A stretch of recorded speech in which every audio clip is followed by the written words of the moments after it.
assunto vai ser o livro das Lamentações, o livro de Baruque, e vamos encerrar com Daniel. Aí vamos conversando com cada um, nós vamos vendo o que vai acontecer. Então, vamos lá, vamos começar a falar de Lamentações sobre o livro em si. Então, Lamentações é uma coleção de 5 cânticos. Quando vocês abrirem o livro de vocês, vão ver que tem o cântico 1, 2 até 5, né? Que choram a queda de Jerusalém, quando eles vão para o exílio. Vocês podem ver que tudo que nós estamos falando está ligado nesse contexto de história deuteronomista, história do cronista. Os 4 primeiros livros são conhecidos como acrósticos, que é uma poesia, né? Acróstica é aquela poesia em que a primeira letra dá um sentido vertical e aí vai formando os versos. Então, como o alfabeto hebraico tinha uma série de 22 letras, vocês podem ver na letra na Bíblia de vocês que ele começa sempre com uma letra do alfabeto hebraico, a não ser que vocês peguem uma Bíblia grega, que é a Bíblia da Ave Maria. Mas quem tem a Bíblia de Jerusalém, uma Bíblia grega, vai ver a Bíblia de Aparecida, que ela é hebraica, vocês vão ver isso. Então, o quinto cântico, ele diferencia um pouco, porque ele não é acróstico, quer dizer, ele não tem uma linha vertical dizendo, ele não compõe as 22 letras do hebraico, mas possui também 22 versículos como os demais. Então, são 5 poesias, 5 lamentações, 5 cânticos, e cada cântico com 22 versículos, sendo que os 4 primeiros são acrósticos, e esse último não é. E é interessante que na Bíblia hebraica, esse livro das Lamentações, ele forma assim um bloco com textos, né, que nós chamamos de 5 rolos, que eram conhecidos, que cada rolo vai ser lido em uma das festas dos judeus. Então, esses 5 rolos são os livros das Lamentações, o livro de Esther, que nós já falamos, que é sempre lido na festa do Purim, né? Nós temos Daniel, Esdras, Neemias e 1, 2 Crônicas. Eram os livros que sempre lidos porque eles fazem uma memória do que os judeus passaram quando foram para o exílio e do retorno com a reconstrução do templo. Esse que é o mote da história toda, é isso, né? A reconstrução do templo, o povo, e depois vai vir ainda a perseguição grega, a gente já viu isso tudo na história. Então é interessante que Lamentações é lido na festa do jejum que lembram a perda do templo. Então o judeu ele faz um jejum longo de uma semana, onde eles meditam até hoje, fazem memória, assim como nós temos a memória da Eucaristia, eles têm a memória do jejum, da festa de Esther, da festa do Purim, de várias festas. Cada uma vai ter uma associação. Então, esse é o livro das Lamentações. E quem é o autor desse livro, né? Então, há uma antiga tradição que atribuía esse livro a Jeremias. Sempre é Jeremias que leva a fama de ser o autor desse livro. Isso baseado no que diz o segundo livro das Crônicas, 35, que vai dizer para a gente o seguinte: Jeremias compôs uma lamentação sobre Josias, e todos os cantores e cantoras até hoje têm falado de Josias. Fizeram disso uma norma em Israel, e esses cânticos se acham nas lamentações. Então, ele escreveu esses livros baseado na morte de Josias. Quando eu mostrei para vocês, em aulas passadas, a relação dos reis do norte e do sul, Josias era um rei do sul. Tanto Ezequias quanto Josias eram aqueles 2 reis que estavam próximo do templo de Jerusalém. Foram os únicos que louvavam e iam a Jerusalém. Tanto é que Josias foi no tempo dele que foi achado o livro do Deuteronômio. Só que Josias foi impedir a invasão do povo estrangeiro, acabou morrendo dos egípcios, acabou morrendo na batalha precocemente. Então, dizem, segundo o livro de Crônicas, que Jeremias escreveu esses livros baseado nessa perda assim trágica e essa morte assim que é antecipada por Josias, né? Agora, isso aí é tudo colocado em dúvida. A gente sabe que o povo tem doutorados, tem estudado, fazem pesquisas, e eles duvidam que Jeremias seja realmente o autor, por vários temas apresentados no livro das Lamentações, que estão em contradição, né? Contradizem ao pensamento do profeta Jeremias, né? Então, há essa contradição. Então, há uma corrente que diz que foi Jeremias que escreveu e uma grande corrente mais recente que diz que não foi ele que escreveu devido às contradições. Nós podemos ver que o profeta ele tinha uma postura contrária ao templo. Por exemplo, Jeremias ele atacava o templo porque ele achava, segundo Deus tinha falado com ele, que o povo tinha que ir para o exílio. Ele preferiu ficar para escutar Ezequiel, que foi com o povo para o exílio. Jeremias fica no templo com o povo. E ao ficar com o povo, ele acha que o povo merecia aquilo que Javé falou para ele. O povo precisa tomar uma rasteira para aprender, ver se toma vergonha na cara, porque Deus fala desde sempre, que a gente está vendo nessa história toda, desde a época de Adão e Eva, que Deus vem nos falando, e nos fala até hoje. E até hoje parece que o ser humano não aprendeu, continua fazendo coisas erradas. A gente vê as violências, as mortes, os casos de corrupção e etc., que ocorrem aí no mundo inteiro, não só no Brasil, no mundo inteiro. Então, esse profeta, com essa postura contrária, por exemplo, ao templo, nós podemos ver quando ele fala da destruição, né? Lamentações vai deplorar a destruição do templo, coisa que Jeremias aprovava. Então, ele vai dizer assim: o adversário estendeu a mão sobre todos os seus tesouros. Ela quem? A lamentação, com efeito, viu penetrar em seu santuário os pagãos, aqueles aos quais tinham proibido entrar na tua assembleia. Então, aqui a lamentação falando de uma cidade humilhada, uma cidade humilhada. Mas Jeremias dizia que era a favor de destruição do templo, porque Javé havia assim prometido a ele. Depois nós podemos ver Jeremias capítulo 7, onde o profeta irá aconselhar a não se pedir socorro ao Egito. Olha, o Egito é nenhuma nação estrangeira. O livro de Lamentações vai fazer o contrário em 4:17, vai mencionar o Egito como um aliado e vai dizer assim para a gente: ainda se consumiam nossos olhos na espera de um socorro ilusório, de nossas torres espiávamos, uma nação que não podia salvar-nos.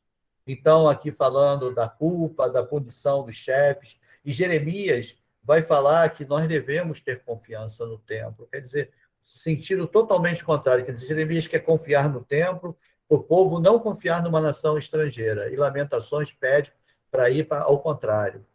Então, e outra coisa, jamais apoiou Sedecias. Jeremias jamais apoiou Sedecias, que já tinha sido aquele rei bem tardio, que já foi imposto pelo povo da Babilônia, ou caldeus.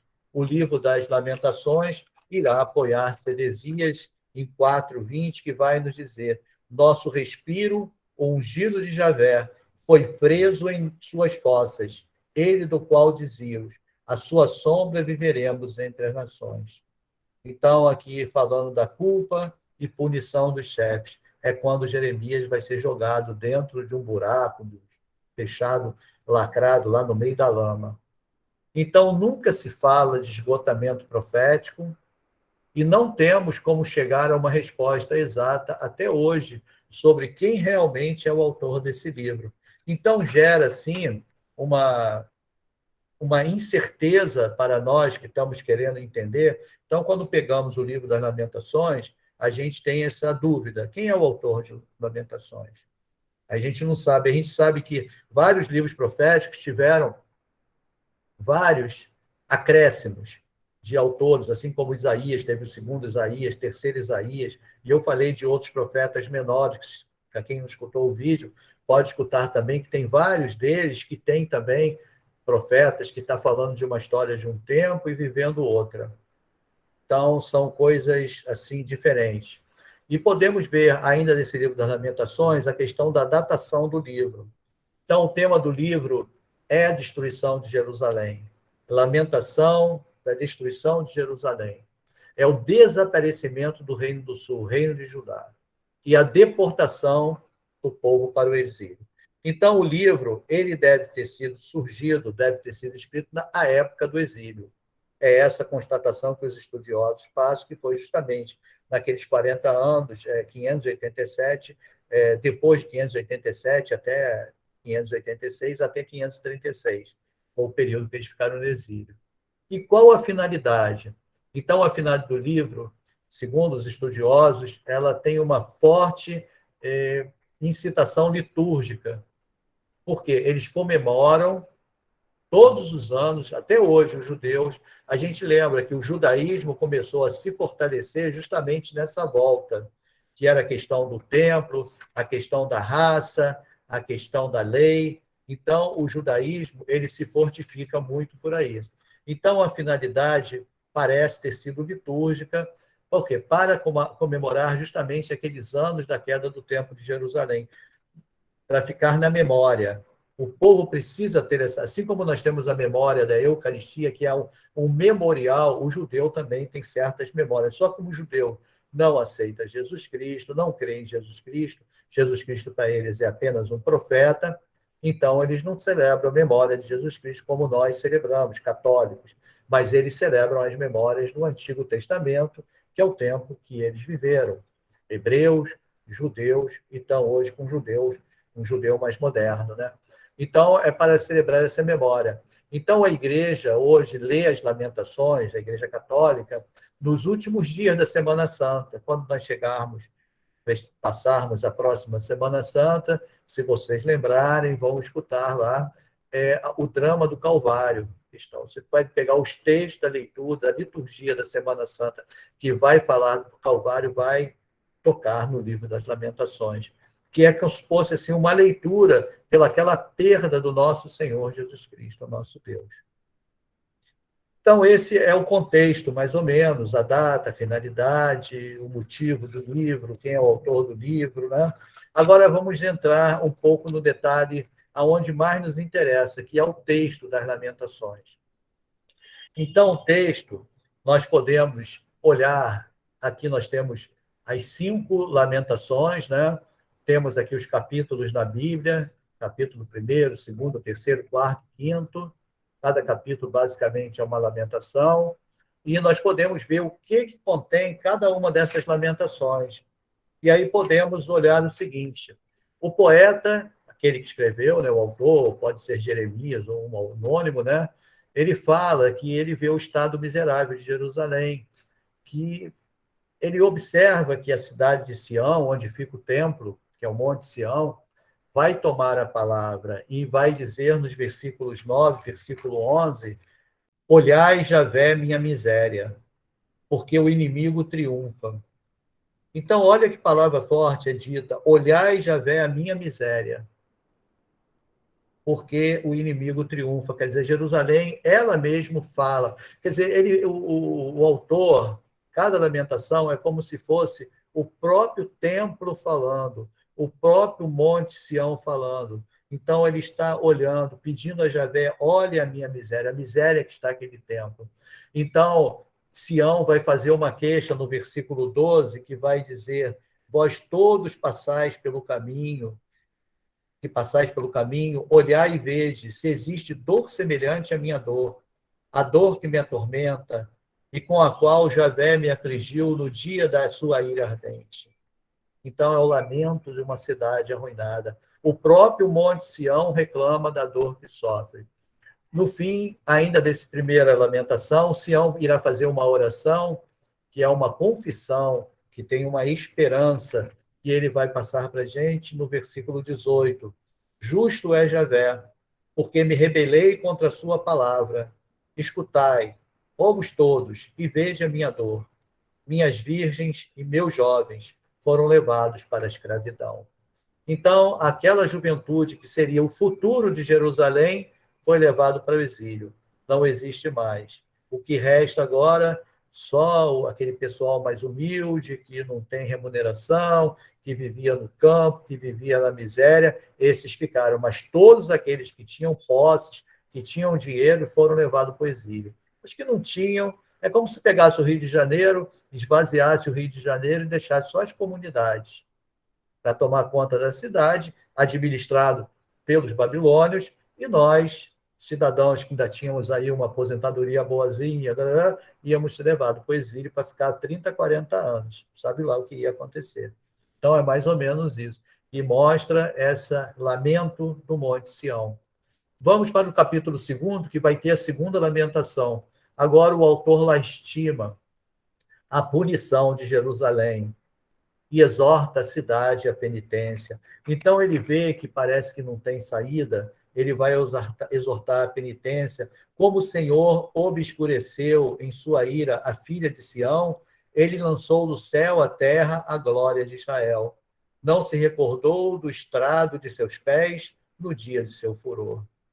Então, mostrando a ira de Javé contra Jerusalém. E aí Jerusalém se abaixa e pede misericórdia no capítulo, nos versículos 20 e 22.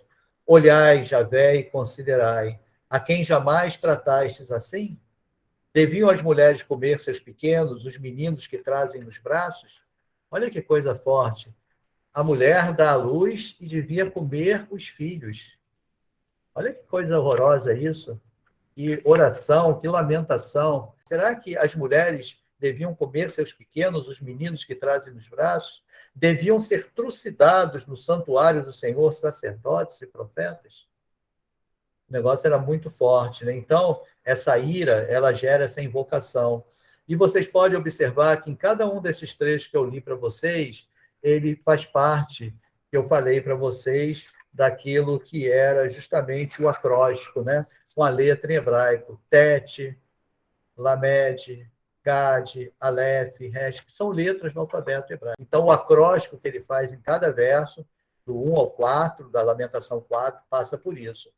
Então, continuando, entramos agora na terceira lamentação, que é o capítulo 3 do livro. Aqui o autor vai descrever a sua dor diante da desgraça de Jerusalém. Quer dizer, o autor, quem está escrevendo essas lamentações, ele viu a lamentação do templo, viu a lamentação da cidade, e agora está vendo toda ela desaparecer, mas a sua esperança na misericórdia divina ainda resta. Então, o terceiro capítulo, né, vai mostrar o sofrimento do povo. O povo sofre muito com tudo isso. Está embutido nessa terceira lamentação. E na quarta lamentação, mais uma vez, é pranteada a ruína de Jerusalém, e ela vai ser castigada segundo a justiça. E o que mal vai cair sobre a cidade? A fome. Vai vir uma grande fome. Por quê? Os ricos, os poderosos, aqueles que tinham dinheiro, os empresários, fazendo uma alusão ao nosso mundo de hoje, que naquela época tinha outros nomes, os donos de propriedade foram levados para onde? Para o exílio. E quem ficou, como eu citei um exemplo, o povo, a comunidade. O que acontece? Fome, porque eles não têm estudo, não sabem produzir, não sabem trabalhar. Então, eles vão ter que se virar sozinhos. Então, vão morrer de fome. Então, mais uma vez é pranteada, a ruína de Jerusalém vai chegar a um ponto que, aos pouquinhos, vai desaparecendo. E vai chegar a quinta lamentação, que essa já não é mais um acróstico, que vai ser uma oração do profeta, que aqui eles falam que é do profeta Jeremias, conforme a Vulgata Latina, que foi traduzida por São Jerônimo, que vai dizer isso, que implora a ajuda de Deus para as vítimas da catástrofe de Jerusalém. Então, você não tem nem a quem pedir. É que nem aquela história de Jonas. Jonas foi no fundo do mar com peixe. Você está no fundo da sua vida, não tem mais o que pedir, você só resta pedir a Deus. Então, apesar de tudo, o autor ele tem confiança. Não importa se seja Jeremias ou quem seja outro, mas ele quer mostrar justamente isso. Então, esse é o livro das Lamentações.